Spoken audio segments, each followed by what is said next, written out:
Cultivate. So as I said, my name is Carol Peters, and I am proud to serve as the president and CEO of United Way Next. I am a former local United Way CEO from McHenry County, Illinois. And the reason I share that with you today is because our guest speaker, Kate Reed, who I met 3 years ago, well, actually 3.5 years ago, we were just talking as we were getting ready to start the session. We met on March 4th of 2020, pre-pandemic. And together we were going to Springfield, Illinois, where the United Way of Illinois was launching Alice in our state for the first time ever. And we got to be part of that inaugural launch, which was incredibly exciting. And literally within 7 days or less, the country started shutting down because of the pandemic. Kate and I stayed very connected through that time, and she worked at a local United Way, which she'll tell a little bit more about, in Iroquois and Kankakee counties in Illinois. And we just kind of, had this common bond and stayed connected well after she left the United Way and I moved on into retirement. And then most recently reconnected because that's what she and I do well, is we're connectors. Reconnected in the springtime. And I just wanted to find out what she was up to. And she told me all about the work that she's been doing with the Peace Index. So we invited her to be a part of United Way Next and be a part of this session today. And we're just thrilled to have her to be a part of the three-part series that we're offering on wellness. So Kate, without further ado, I'm going to turn it over to you and let you introduce yourself and kick off this session. When you meet a leader, it takes about 3 seconds for you to size them up, to assess, are they for me? Are they against me? Or are they for themselves? With Carol Peters, it takes about 0.48 seconds to realize that she is genuinely for you. And I am so grateful for Carol, and that the United Way family still has her as a champion and a cheerleader. So as we jump in, I invite you, if you'd like to, just to pop in the chat, what's something that you appreciate about Carol Peters' leadership? But United Way leaders, it is a joy to get to be with you today. And I want to start by genuinely thanking you for all that you do. When you look at the faces on this call and all of the names, it's incredible to think about how many communities that investment reaches, how many social service agencies that investment is helping to sustain, how many leaders of social service agencies are encouraged by each of you, how many little kids and elders are seen and cared for because of you. So I want to just thank you so much for all that you do, all that you invest in others, because we need you. And it is a joy. I will always live united. I first became connected with United Way when I began volunteering as a freshman in college, and my older sister was interning with United Way. And the first time I met an executive director of United Way, I'll never forget, it was the evening of their annual banquet. And you all know how crazy event week can be. And so this executive director was wearing a beautiful formal dress with tennis shoes, as you all know, because getting ready for those events can be crazy. So she's wearing her tennis shoes until everybody arrives and she switches to her heels so she can get it done. And that is who you all, as United Way leaders, that's who you are to me, the people who get it done for communities. So we are so grateful for each one of you. I continued volunteering with United Way every year in college and then several years after, until I joined the United Way of Kankakee and Iroquois counties as their community impact director. And let me tell you, I had too much fun in that role. It was so life-giving to get to help start our Strong Neighborhoods initiatives, to partner with the Erickson Institute to assess where is our neighborhood level vulnerability, to help our United Way become more trauma informed and to shift our metrics to become more trauma informed, equity based, to elevate populations who are disproportionately impacted to the decision making tables. I loved that role so much.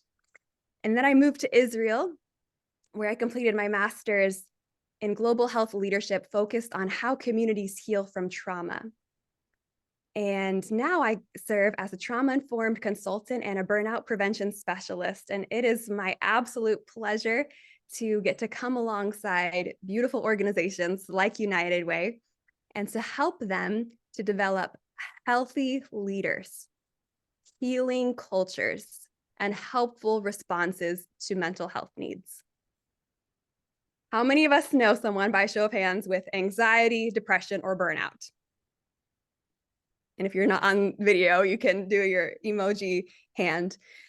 But it's all of us, right? Okay, my next question is, how many of us feel equipped to respond to the mental health needs of those that we lead and love? That's usually the exact response I get every time. Not a hand goes up. And so it's so important that we help equip our people to respond well to the mental health needs that we are surrounded by. So today, I want to share with you a very simple but powerful tool. It is a 5-part framework to assess your current level of peace today. Our internal peace is affected by external chaos. And so today we'll have just a baseline of where are we, how are we doing, and that will enable us to take action. So I'm going to share my screen.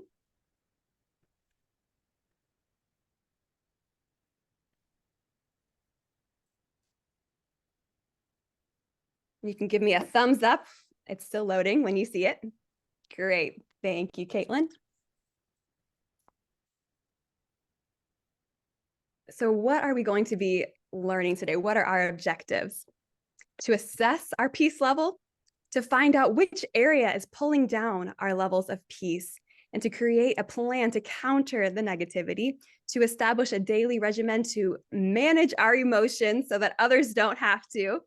How many of you have had to help manage the emotions of one of your coworkers? You all know what that looks like. To help others increase their peace at work and home, and to develop inner peace, even if there doesn't seem to be any external peace. How are you doing? We get asked this question every day. And we usually respond with something like this: fine. But what does that even mean? Truly, how are you doing? Really? But what if someone who really genuinely cares about you, who knows you really well, asks you this question? How would you know how to both gauge how you're doing and how to share that with them? How am I really doing? And how am I making things better? Self-awareness asks us to ask these simple questions. So here's a fun fact. We all walk around with a certain level of peace, and that affects those around us. It is contagious. It fluctuates in our days and weeks, impacted by both internal and external factors in our lives that may stir up a sense of chaos or conflict. Internally, there's that annoying coworker, nobody points any fingers, the anxiety of pending test results, that hard conversation that you had with your high school daughter as she was walking out the door, the stress of raising enough funds. There's so many things that impact our internal levels of peace. Externally, just turn on the news. It can sometimes feel like the whole world is on fire. And here's the thing: while many of us choose to settle for life with a lower sense of peace, we are not just choosing that for ourselves. Let's be honest, our number indirectly impacts those around us as well. And when we are not at peace, operating from confusion and chaos, that lower number might have us worn down to the point of making snarky remarks or failing to engage in our work and abdicating responsibilities that others have to overcompensate for. We all have issues and challenges in our lives that drain our sense of peace like a bad app to a phone battery. And we can get to the point that we don't have time or energy to do something about what's draining our time and energy. And we exist in an unhealthy cycle. And that is why it is so important for us to pause today and learn this tool to identify where there is no peace in our life and why there is no peace. It's the first step to reclaiming our health. External chaos impacts our internal peace. But peace is power. And the peace index helps you to manage your emotions so that others aren't negatively impacted by them. We all need, in today's world, emotionally healthy leaders. Maturity is having inner peace when there is no outer peace. So we are going to pause today to take this free peace index assessment. Many of you have already completed it, so thank you. If not, we'll take some time right now for you to complete that. And if a QR code is something that lowers your peace index, no worries. You don't feel pressure to take it right now because we'll walk through it as a team together manually. So I just want to make sure everyone can see the QR code here. And if, again, we're all in this together. So if a QR code is tricky for you, I have a little video here to walk us through this step by step to make it as quick and easy as possible. So you'll take your camera app on your phone and scan this QR code and then just tap on that yellow bar that says giantos.com. And then when that loads, you'll scroll to the bottom and just tap Get Started. And you can just do this with me as we go. And then at the bottom, you'll tap Sign Up underneath Login. And then just enter an email address. I promise it won't spam you. And just the name and a password. And then you'll just tap Create Account. Then you just check the box. Click Continue. And then in the top left-hand corner, you'll see those 3 bars next to KK. Apparently that's my name. So you'll just tap those 3 bars. And then you'll tap Library. And then you'll scroll to the second one, Peace Index Assessment. So now you have access to all of this for free. So you'll open the Peace Index Assessment and then just tap Get Started and you are all set. So I'm going to stop talking and give you just some moments to fill this out. Again, if you have already done that, then you can just take this time for you just to reflect on your peace index numbers and which might be your driver. Which one do you feel is the most impacting your peace? Which one is the lowest? All right, so we'll come back in about 5 minutes. All right, thank you. Well, if you are still completing it, no worries, keep going as I'm talking. And you can also feel free to take the assessment afterwards if you prefer to do that as well. So we're just going to jump in explaining this framework. And we want to identify the dissatisfaction, the factors that are draining our peace so that we can create simple steps to arrive at a better tomorrow. So we're going to look at the 5 areas of our lives. And after I explain each to you, we're going to assign a number 1 to 100, and 100 is the highest based on our own reality. So this is subjective. So your 64 might be different than somebody else's 74, but that's okay. This is just an indicator. It's not an AP exam, and it will still help you to just really have a gauge of that dissatisfaction level. So if you have not completed it yet and you just want to go through this manually with us, feel free to do so. Just jot down the title of the category. So you'll write purpose equals 60, personal health equals 80, whatever it is for you. All right, Well, let's jump in.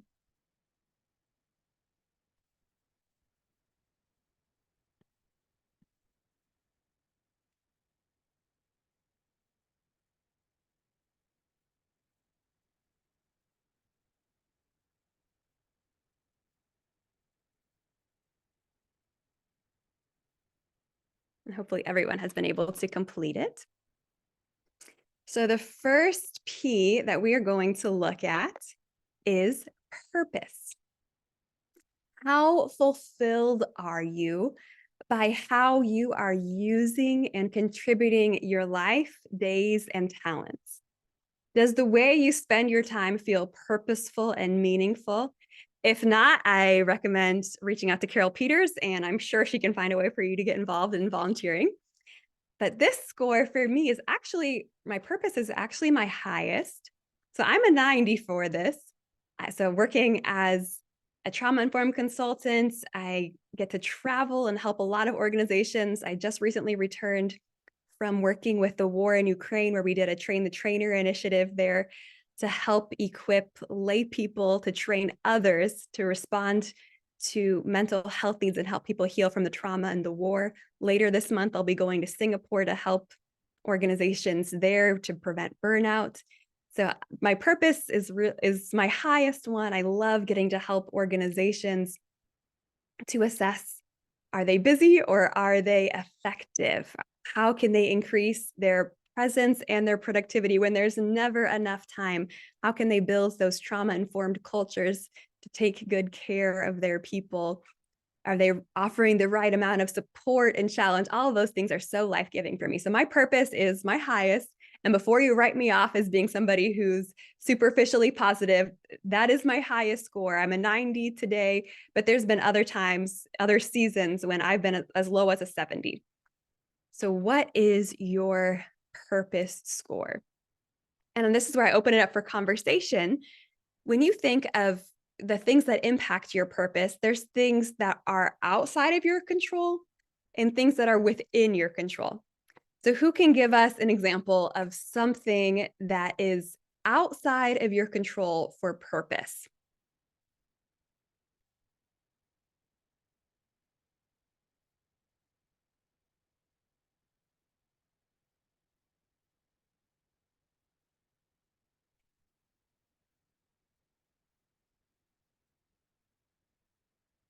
I get paid to be comfortable with silence.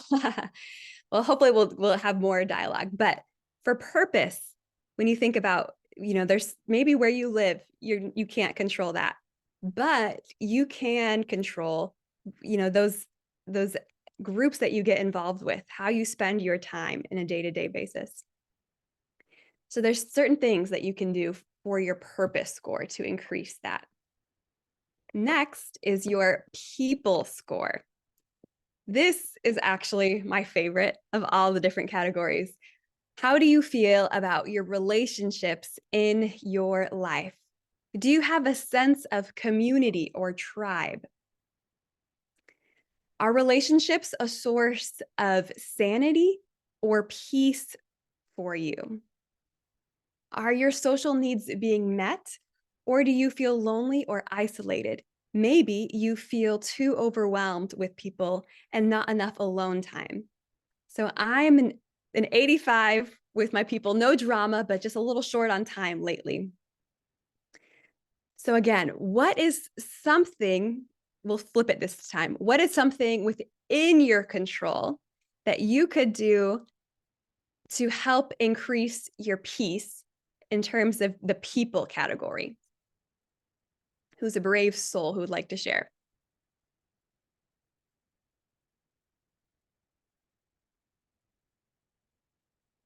You can just come off mute and Um, hi everyone. I'm Evelyn.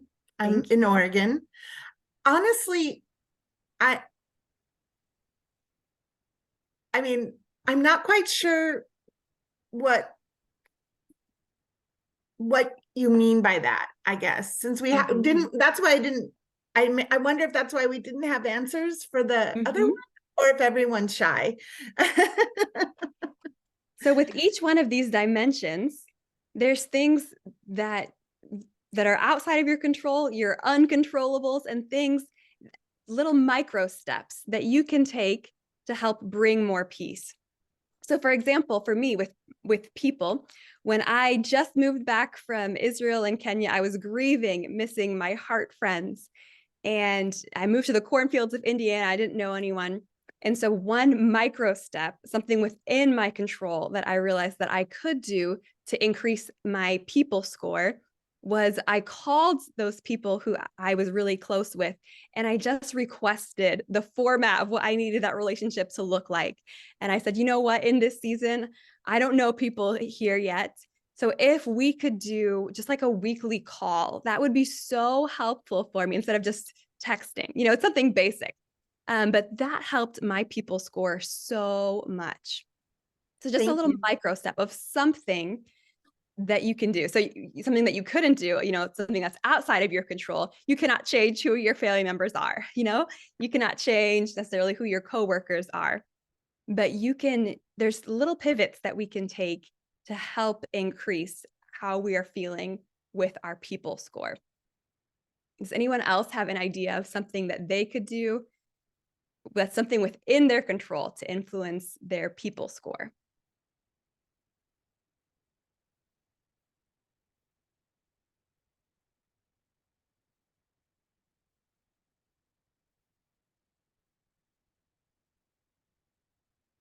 I'll go and Carrie from Pennsylvania. I put in the chat to call an old friend, ask them how they're doing and reconnect. I think that's a good way. So valuable. Who else? I'm gonna share one too. I was the one that put have dinner with friends every other month.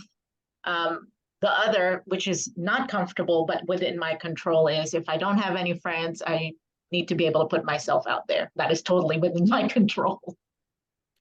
Excellent. I love that. Bringing people into our homes, having dinners together, that matters so much. It's something basic, but it can really influence just how we feel about the quality of our lives. Thank you so much. So the next one is place. How do you feel about where you live, where you work, where you do life? How fulfilled are you in your place? Is it a source of security and comfort for you? Or do you long to be somewhere else? How do you feel about sacred spaces like your home, your bedroom, your family space? Is it serving the purposes of rest and friendship, or is it a source of stress that you wish to avoid? So here's where we're getting real. So mine for this is about an 80. So I'm not entirely inspired by the flatlands of the Midwest. My last 2 years in Israel, I lived on Mount Carmel overlooking the Mediterranean Sea. So I was literally on a mountain, in a forest, at a beach, in a city with a fusion of cultures. I'm like, this is just too good to be true. I think I was in the honeymoon stage the whole time. But so coming back to the Midwest, where we have 4 seasons, almost winter, winter, still winter, and road construction, my place score was missing my beaches and mountains for sure. So I had to be really intentional to really look for the beauty in the cornfields of Illinois. And you know what? I have really found it. And the Midwest surprisingly gets the best sunsets. So just like little simple things that we can do to increase our peace in our places. So for example, I was coaching another leader and she said this was her lowest score. She hated where she lived. She would do anything she could to avoid coming home because her home just felt like a place of chaos and no rest. And so I asked her, what is something within your control? And, she began to reflect. She realized that she was so drained by how much extra stuff she had in her apartment, just the clutter. She had so many extra pieces of furniture that she didn't need. So something so basic, a micro step that she took was she donated the extra furniture that was just making her place feel not spacious and open. And then that gave her so much energy that she then felt, you know what, I want my home to be a place that I want to be. And she flipped it and she did so much just to beautify this beauty is powerful. And from that affected her people score because now she wanted to have people over. It affected her personal health because she was sleeping better, provision because she wasn't always spending money to go out to eat all the time and be outside of her home. So just little basic things. What is something within your control that you could do to impact your place score?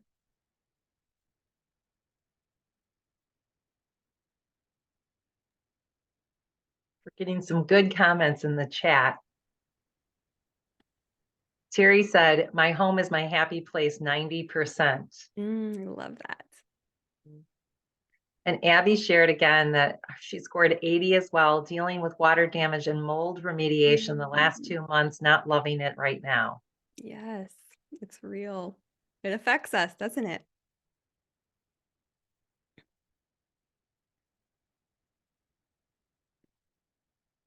Carol, I think everyone wants to join you in your happy place in Florida. You know, I will just share because I am fortunate that my husband and I own 2 different little condos, and both of them are really for us are very much our happy place.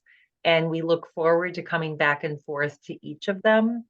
And probably the places that we've loved living the most.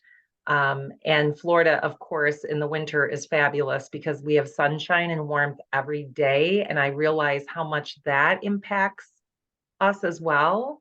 I was on a call earlier today and some of our members were sharing about all the rain that's happened on the East Coast and cloudy days, and that truly makes a difference. Mm-hmm. Absolutely. Sunshine is medicine.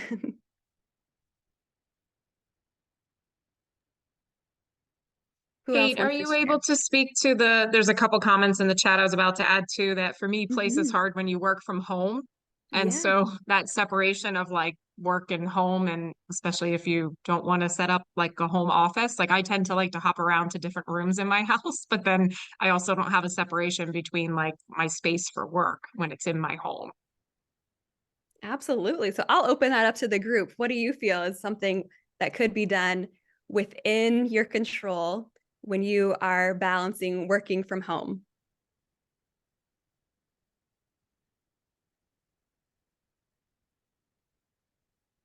What have you all found to help you with this?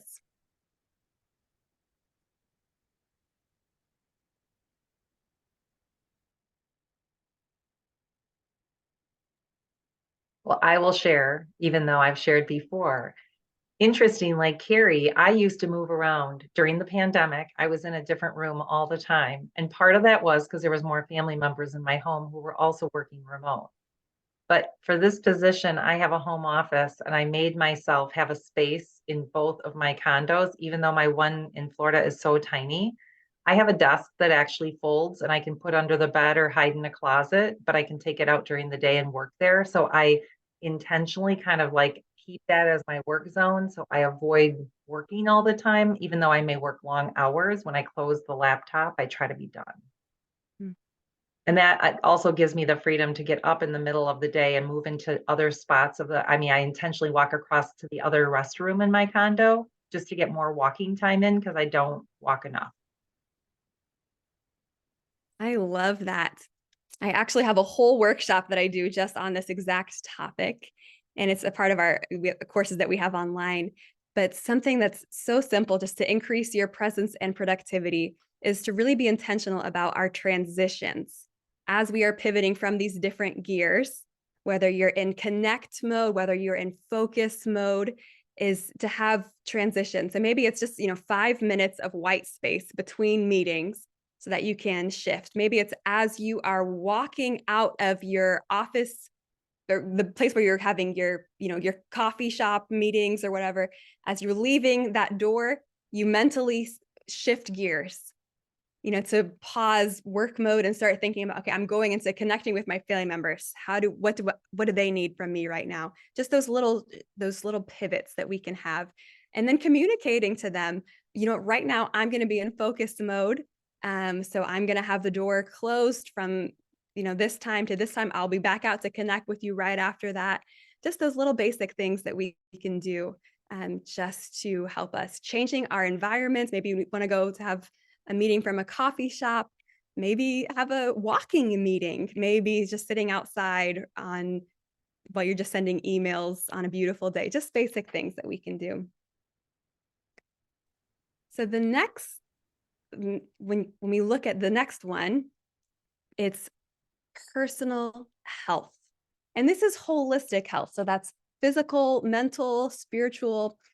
Are you healthy in each regard to do the things that you want to do and to maintain the perspectives that you want to have on life?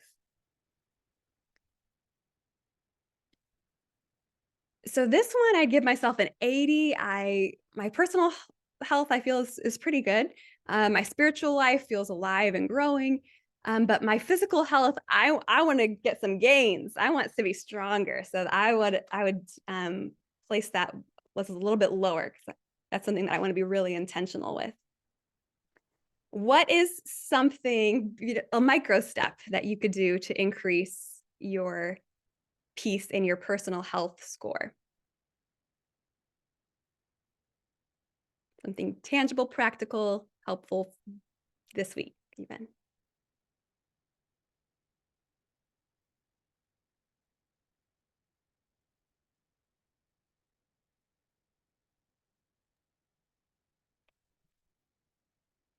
This is Carrie again. I'll say that I like Carol's idea of getting those extra steps in. And Kate, I love the idea of like the 5 minutes in between. I feel like sometimes we get into these like back to back to back meetings and they're built on 1 hour increments and you literally have, no time in between to even like eat or use the restroom, or it'd be really great to be able to like go for a walk or, Yes. have 5 minutes of downtime. But I was surprised for me. This was my lowest category when I thought I really prioritize personal health, but I think maybe some of us do this too. Like we tend to put our purpose and our work and our family and the people around us ahead of ourselves. So even though it's a priority, it's still like the other priorities like outweigh it sometimes. And so as I'm listening to you with this, it's kind of like how to readjust maybe some of those priorities, and maybe it's going for like a run first thing in the morning so that it like doesn't not happen throughout the day because the other things that happen might just consume the time. Absolutely. We have in the chat, go for a run. Need to put as a designated time in my schedule for exercise. And I so resonate with what Carrie's saying. Knowing you all as United Way leaders, you are selfless people, you're community focused. And so it's so easy to put ourselves on the back burner. So I would just encourage you, just the basic things that you can do, just little bite-sized steps that you can take just to really make it something that you look forward to and delight in. And then lastly, provision. What is your satisfaction with what you earn to provide for the life that you have? Are your available resources enough? Are you meeting life and businesses expenses? Is that a constant worry for you? Do you lack the resources to launch your big dream? Are you funded to provide for yourself and those in your care? So this one for me is about an 85. I'm so grateful. There's so many people who are wanting to hire me in this season. But my last 2 years in Israel, I was on a student visa where I was not allowed to have an income. Pro tip, I do not advise not having an income. So write that one down. But so this one, it's really increasing for me now, but previously that affects my current peace score. So how about for provision? What's something practical that you could do to increase your peace in the provision score this week? Something in your control.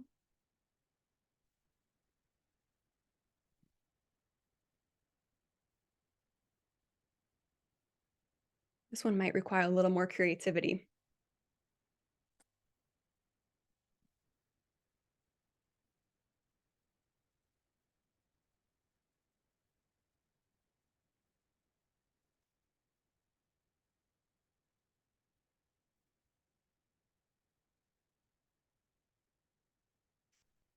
I love Carrie's comment in the chat about just reaching for that glass of water when we're feeling that temptation. Yeah, sorry, Kate. I was what I still preach. focusing on the personal health. I was like really getting into that, analyzing that piece. So you're asking about provision now? Is that the Yes. okay?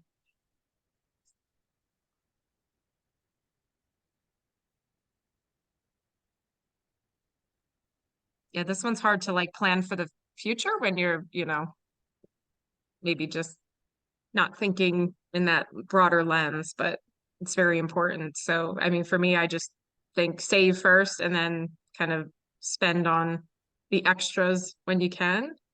But I may not be, totally thinking this one all the way through, like just in terms of finances, but maybe other provisions too. So Mm. kind of the long-term planning is what I'm relating to overall provision. I love that. And also what Terry said in the chat, splurge on something that makes you appreciate how fortunate you are. Those things that you delight in, those feel goods, that matters. So absolutely, you deserve that.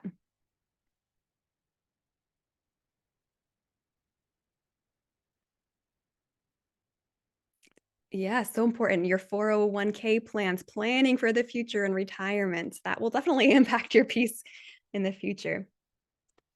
Excellent. Well, thank you all so much for just jumping in as we reflect on these. Abby says, before meeting with an actual financial planner, to look at it intentionally. Everything seems so overwhelming. Talk to one. Yes, absolutely. Let's lean into that expertise that's available for us. So I want to just, as we move forward, to teach us a term, you probably heard it, personal agency. And this is the sense that I am the one who is causing or generating an action. And this is something that's so interesting to me because we right now live in a time where we have more access to resources than ever before, but we have a lower sense of personal agency. And maybe a global pandemic will do that to you. Maybe escaping on our phones all the times, comparing ourselves with everybody else's lives, or just running in sprints all day long.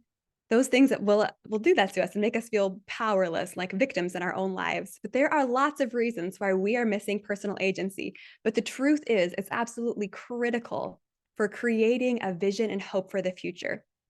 James W. Moore says, when we make voluntary actions, we tend to not feel as though life simply happens to us. Instead, we feel as though we are in charge. The sense of agency refers to this feeling of being in the driver's seat when it comes to our actions.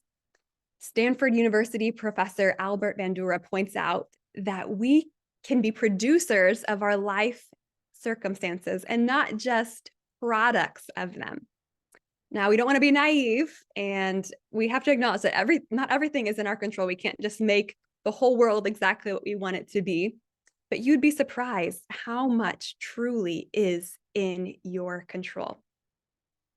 So how much peace do you have? And what is your driver? So when you look at these 5 P's, the 5 categories, which one do you feel impacts you the most? So usually there's one of these categories that when this one's lower, it pulls the rest down. So you can just type in the chat, which one is the one that impacts you the most? For me, it's people. People are my everything. So that really affects me the most. So as we have done, this is something I encourage you to just keep doing with your team members. Look at these P's. Now you have your baseline today of what is your P score. And then just continue to make your 2 lists, my controllables and my uncontrollables, and focus on what is within your control, those micro steps that you can take. Commit to take action on one controllable that can change your circumstance or mindset over the next 2 weeks. And ask one person to hold you accountable to celebrate your success. I think that's so important. Let's celebrate those victories that we have. Find someone who can be your cheerleader. And hope matters because hopeless leaders are fearful and short-sighted. Hopeful leaders are optimistic and strategic. So this is just a basic tool, the hope meter. And this is something you can use just to open your meetings. It's just like a little check-in.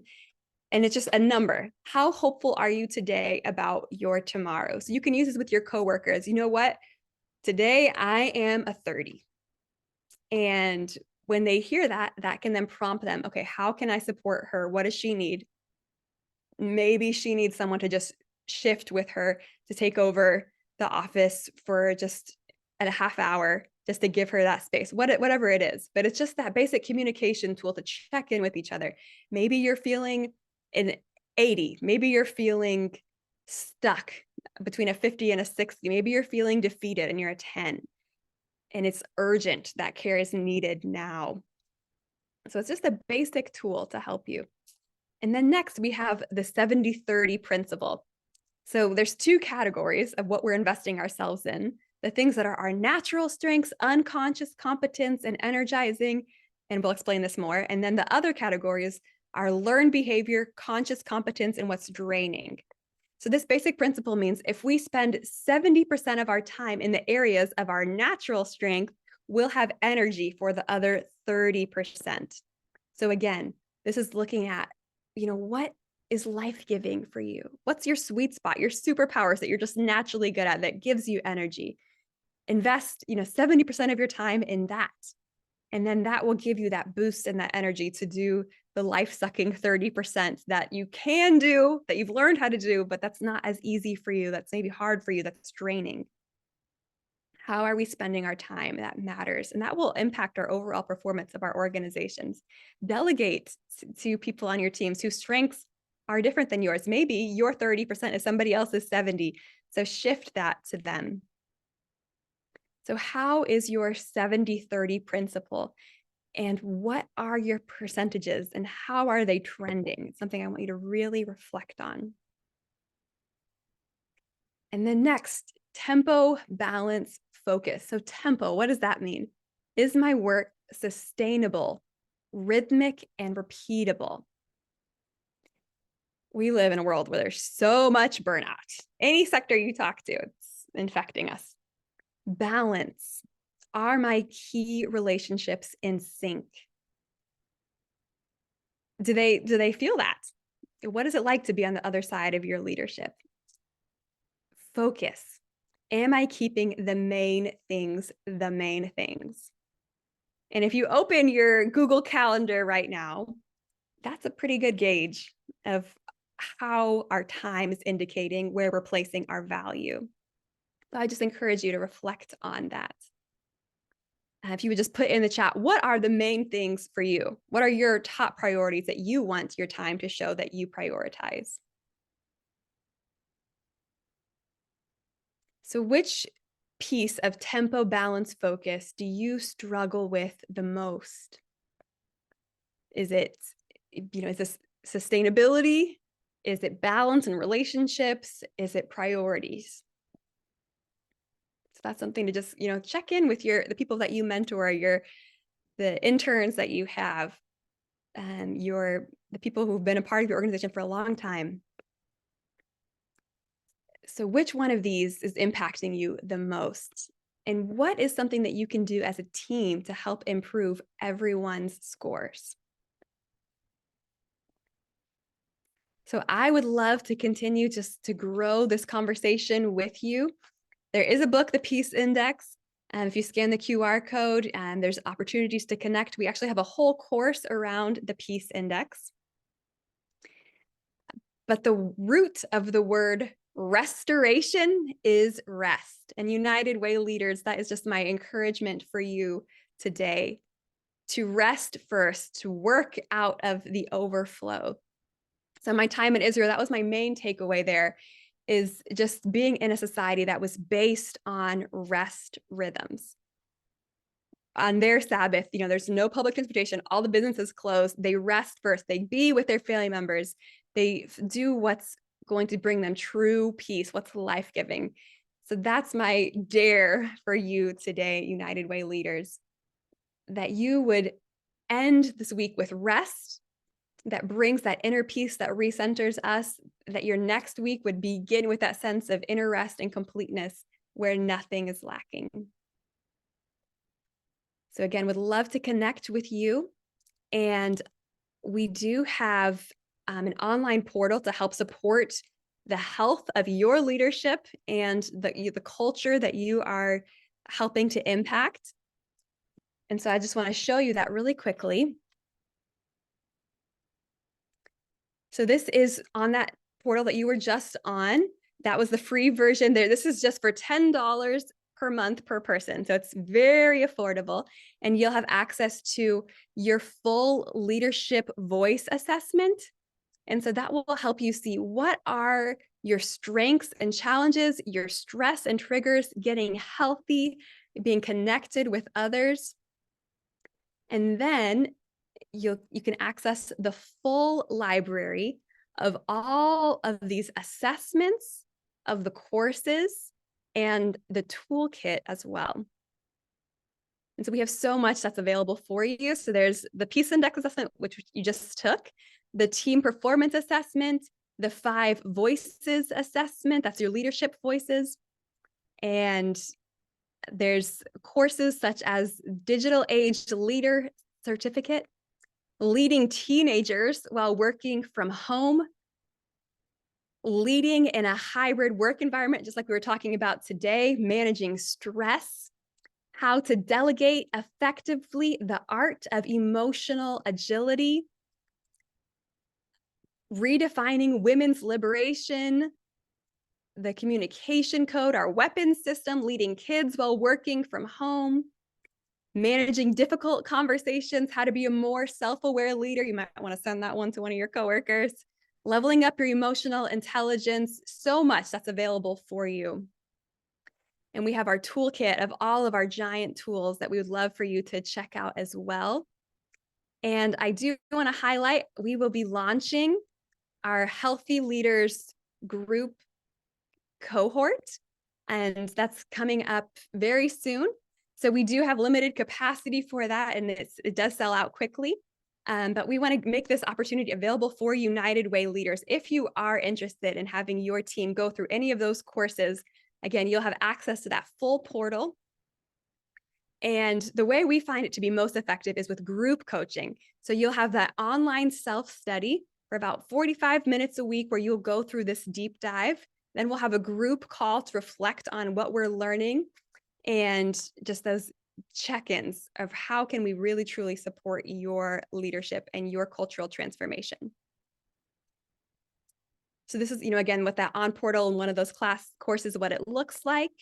You'll have these videos to reflect on, the tools, the deep dives, an assessment. You'll have to teach it to other people so that you can not only become the healthiest person in the room, but you can multiply that health, your takeaways, and then just how are we really retaining this information? So usually that's $300 a month. We do $250 for nonprofits, but for the first 10 United Way members, we'll do just $200 a month. And again, that includes that full portal for free as well. So I would love to just continue to support you and your team in any way possible. I'm for you.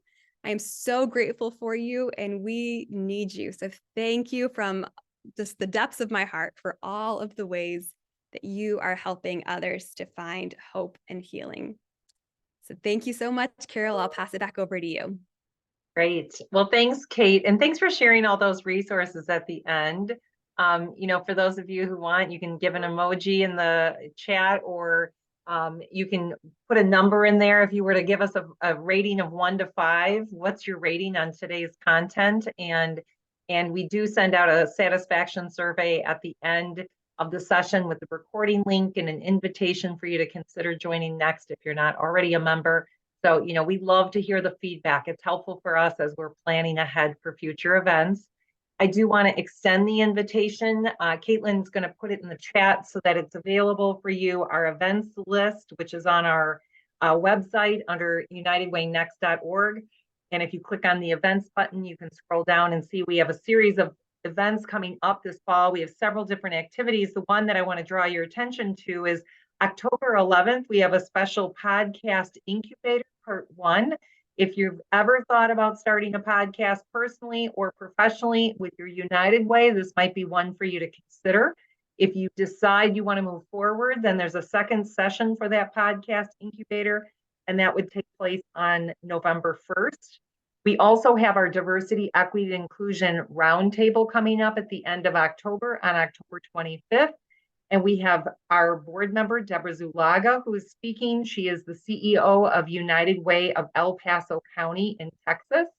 She's bringing along a panel of community leaders who will share more about their story. And then we also have coming up in December our part 3 of the wellness session or series, and that is on December 6th. And our guest speaker for that session is Jim Yu, who works at United Way Worldwide. He's also on the United Way Next board, and he's part of he is the co-chair along with Terry Tolan for this Engage and Exchange group that plans all these sessions for our members and for all of you. So we welcome you to join us for that session. And Jim's title for the session is Supporting a Loved One with Mental Illness, One Family's Journey. So again, this has been great, Kate. We are so grateful that you were here today and grateful to everybody for participating, your commentary and your thoughts. And it was very soothing listening to you talk. And I want to end with like feeling that as I move into my next meeting, when I'm glad that I built out a little bit of time. Thanks to you for that tip, because we do that rigorous run from Zoom call to Zoom call and meeting to meeting. So I have to get better at that. So if there's any questions or thoughts before we close out, feel free to, unmute and ask, or throw the question in the chat. We'll be here for a few minutes longer.